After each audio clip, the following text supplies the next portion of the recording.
the world communities, including the member states of the United Nations Organization, be justified in setting variant standards when judging various states confronting various situations? A question I often ask my own self, and with all due respect, I crave leave to raise this particular question upon the minds of my fellow global citizens, including the most respected, honorable, and serene leaders of the world.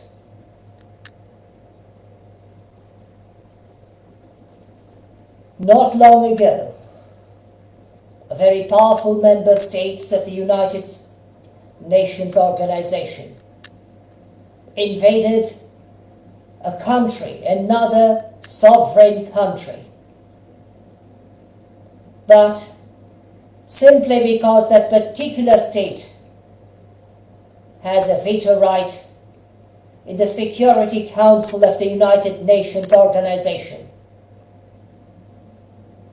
the whole organization, the UN organization,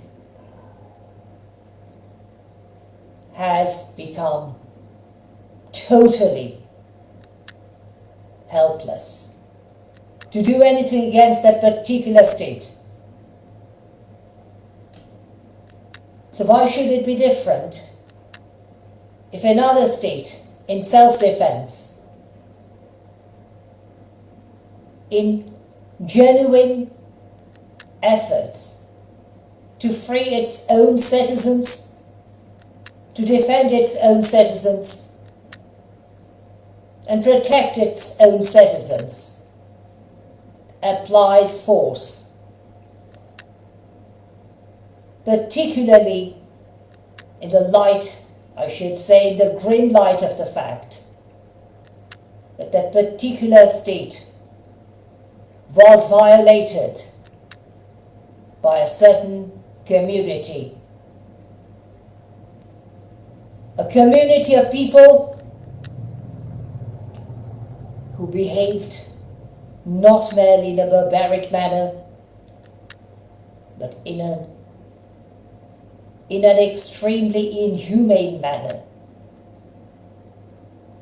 in killing, abducting, and violating citizens of the victimized state, even babies, children, women and men. Not long ago, on October the 7th of the current Gregorian year 2023, a vicious group of people invaded, especially and particularly, the southern part of the state of Israel,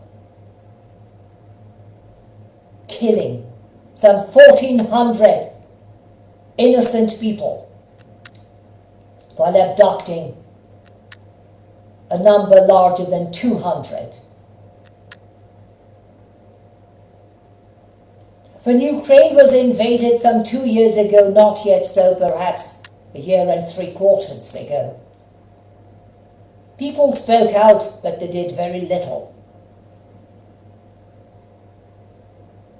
Those same people who should have spoken out against such invasion by a vicious dictator ought to have spoken out on the 7th of October 2023. When most people of the state of Israel were supposed to lay down all their work in order to honor not merely Sabbath in English and Shabbat in Hebrew, but also the very final day of Shakot and the beginning of Asaseti and Simchat Torah. People were sleeping in their beds, I should say. People, some of them, went to celebrate this particular evening, dawning onto the following day. Young people, innocent people, defenseless people, they were slaughtered, bombed, violated, and abducted.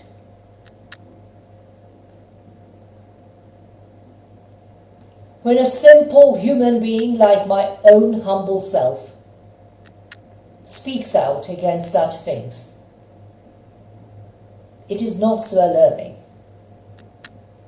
But if a great leader, knowing that he has millions of followers in the world who are likely to act befitting his wording of speech, speaks out,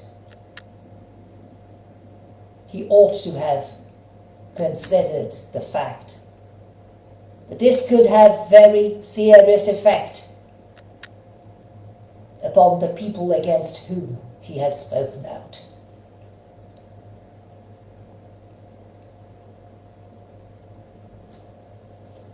In a very large space, in a special place, within the capital of a special country, a great leader spoke out the other day, condemning Hamas, but also condemning the force used against the terrorists homed and housed by Hamas.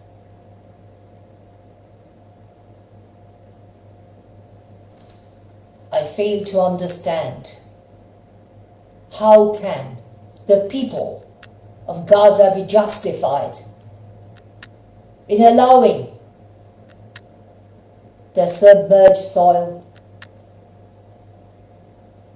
to be constructed into various tunnels without noticing such movement above the soil. I fail to understand how could the people of Gaza not be aware of the situations which were occurring below their homes and houses. I do understand that it is very painful for anybody to lose a loved one, whether this be a family member, whether this be a dear friend, whether this be someone whom that person knew or knows.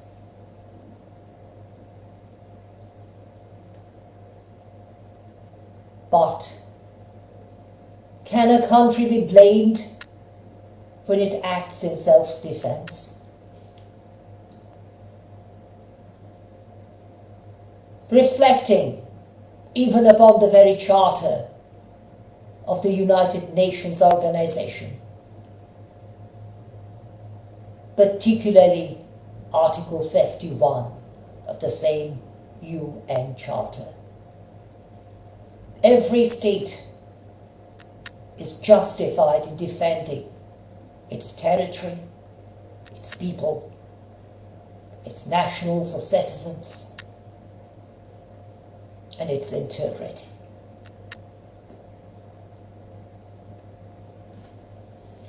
I fail to understand how can the world leaders now speak out condemning that particular state which was so gravely violated on October the 7th of the current year, 2023. True be it, returning to the very history of Israel, going back even to the grandfather's age of that particular man known as Jacob in English, Yaakov in Hebrew, perhaps, who was given the name Israel by the angel representing God the Almighty, while Jacob was returning from the home and house of his maternal uncle.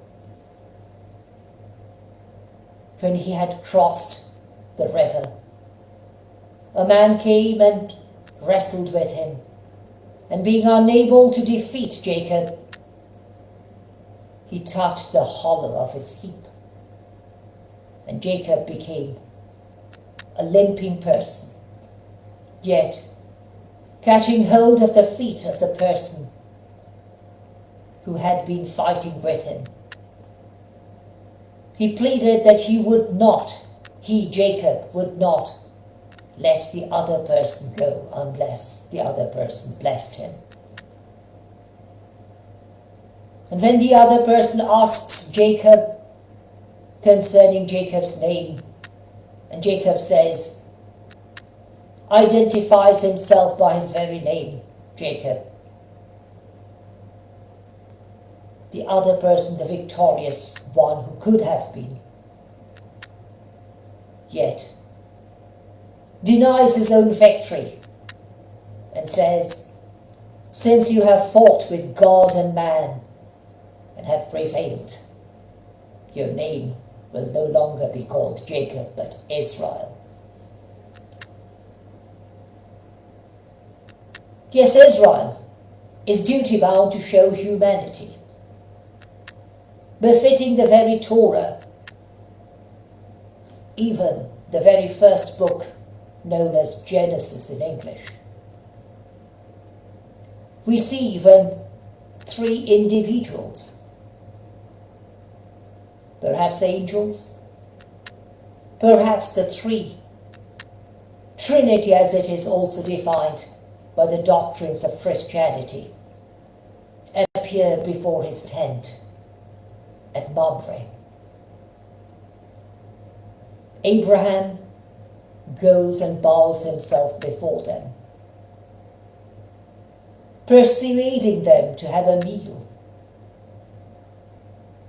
at his tent's vicinity. And they agree. But when Jacob goes to see them off, the Lord, as he calls himself, not Jacob, but I mean the other person, reveals to Jacob, I beg your pardon, to Abraham, what his plan was about Sodom and Gomorrah, perhaps Sodom and Gomorrah in Hebrew, saying that I am going down to see whether the offences, the wrongful acts concerning which reports came into my ears are true or not. And Abraham, knowing what might befall the city, takes upon himself, with all due respect and regards, and raises the question, even in cross-examining Abraham's creator, God the Almighty, whether he would spare those places for the sake of 50 and coming down to 45, 40, 30, 20, even 10, if they were righteous individuals. In the book of Ezekiel, if I'm not wrong, the prophet Ezekiel, we also see that God says a father ought not to be punished or die for the sin of his son, and vice versa, the son ought not to die for the sin of his father. Yes, we have no right to destroy the innocent with the guilty. If our Creator spared the innocent, and indeed even were willing to spare the guilty for the sake of the innocent who might have been found there, we should do the same. But we cannot and ought not to condemn a member state of the United Nations organization for endeavoring to defeat its enemies in protecting its own citizens or nationals and its territory.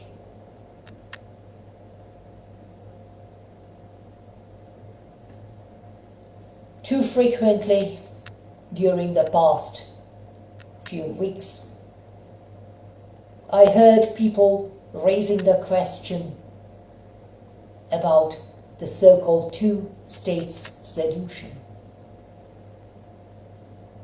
My question to those people would be a very simple one.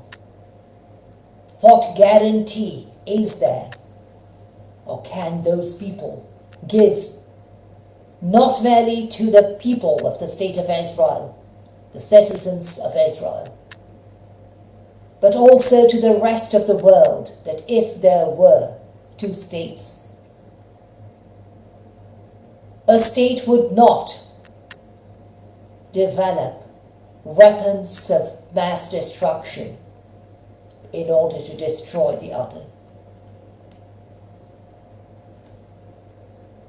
My question is based not merely upon some hypothesis,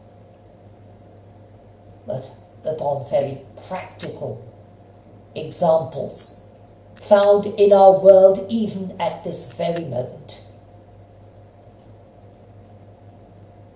When in the year 1947, India became divided between two states known as India and Pakistan, people thought there would be peace without much bloodshed. Did it truly happen? I most respectfully disagree with those people who would say it happened. Today we confront the very people, now currently perhaps peoples in plural, two peoples now, but in those days a single people prior to the division of India, fought side by side, lived side by side, in peace, in harmony, for hundreds of years, even after the Mughal invasion of India. One of the most prominent and famous emperors of Mughal India was Shah Jahan, who was no doubt a Muslim, but he married Mumtaz, who came from a considerably orthodox Hindu family. In our country we lived side by side. We fought against various types of adversities and adversaries, if I may use the expression, with all due respect and sincerity. Yet today we confront each other,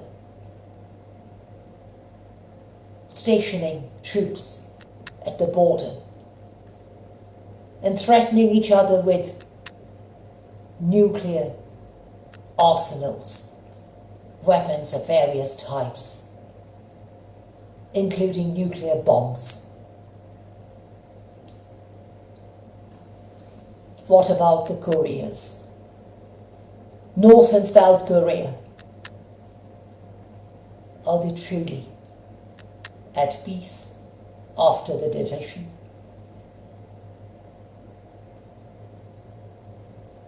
After the fall of the Iron Curtain in Eastern Europe, many of the states belonging to the former Union of the Soviet Socialist Republic, popularly known as the Soviet Union, thought there would be peace. Did not wars occur on those places? And did not those states, which are condemning today the state of Israel for its efforts in protection of its own citizens, did they do anything to prevent those wars in those days until it was too late? What about the countries on the continent of Africa,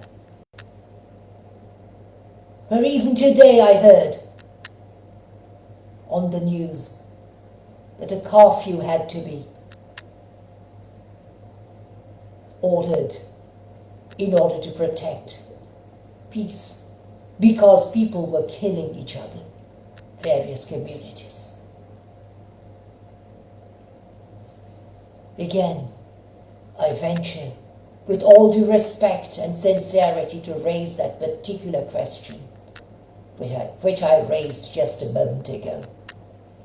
What guarantee is there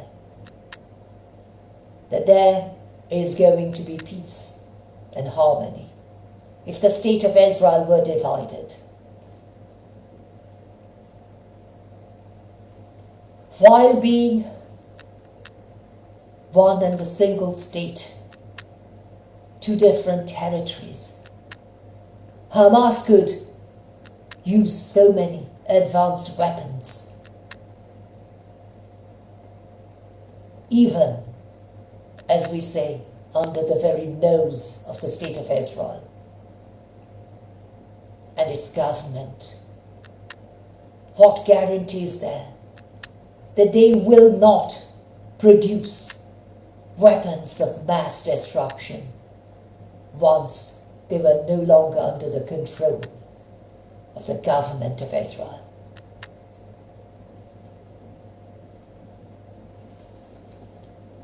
It is a fact which shatters me, which indeed threatens my mind, battering upon it time and time again.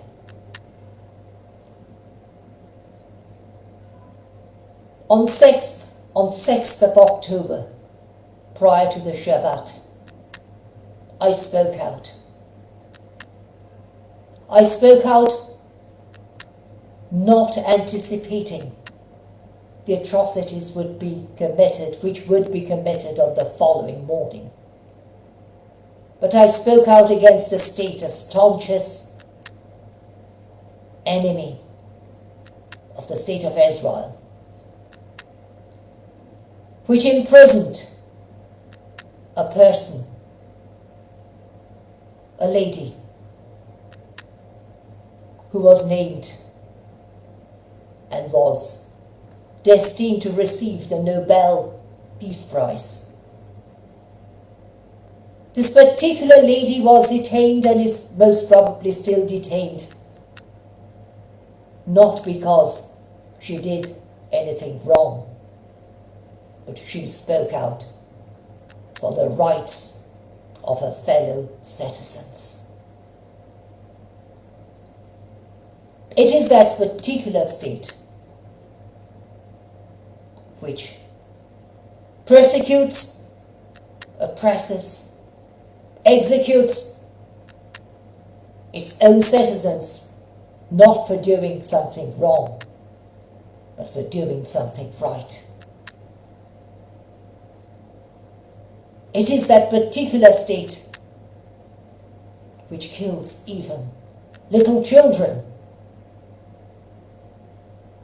both boys and girls, violates them, and executes women for nothing wrong, for simply failing to wear a headscarf covering her own hair.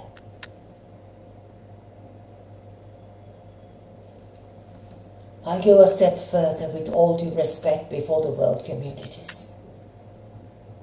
I believe Hamas would never have ventured to act in this manner if Hamas were not, or I should say the organization of Hamas, were not backed by another state, or perhaps states in plural. I believe at least two other states, much mightier in power and in possession of nuclear weapons, which backed Hamas through a third state. I already spoke to many of my friends when several months prior to the 7th of October, those dictatorial leaders met somewhere in the world. And also, shortly prior to October the 7th of the current year.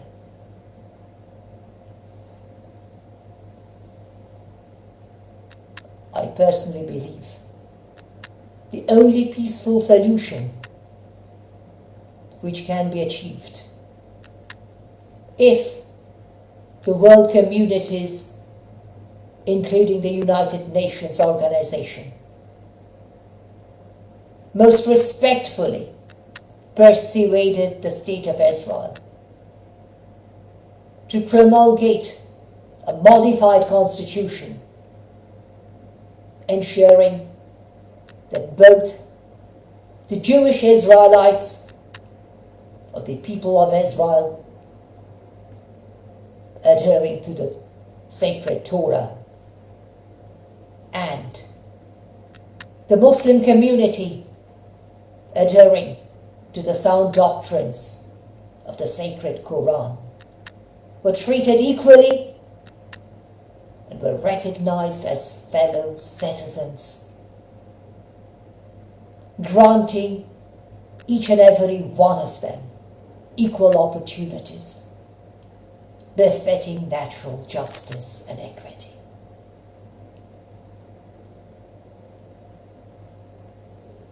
I thank all of you for your kind understanding. And although usually Shalom is said in the beginning of a message, I crave leave to say Shalom Aleichem, and also Shalom Aleichem. Peace be upon you. I thank you for your kind understanding and the appropriate response, while praying before the Almighty for natural justice and equity for all, and His peace. Within a few weeks' time, many of the churches of the Christian communities will read that particular passage from the Holy Bible, from the book of Isaiah, Isaiah, chapter 9, claiming that the child which is born is named the Prince of Peace. Isaiah wrote this, not merely for the sake of the generations to come, but also for his own generation, who had been under the bondage of the Babylonians, or even the Persian and the Medes. Today, we need to work together instead of fighting against each other. My plea to the Islamic communities of the world, with all due respect and humility, forget not what happened in Turkey and Syria. Hardly several months ago, not yet 2 years ago, to the best of my remembrance, the devastating earthquakes killing more than 50,000 people. Let us not forget what is happening today in Afghanistan, when not merely women, but also girls are being banned from attending schools and even working in tailoring shops and various other places. If you want to speak out befitting natural justice and equity, not merely against a victimized state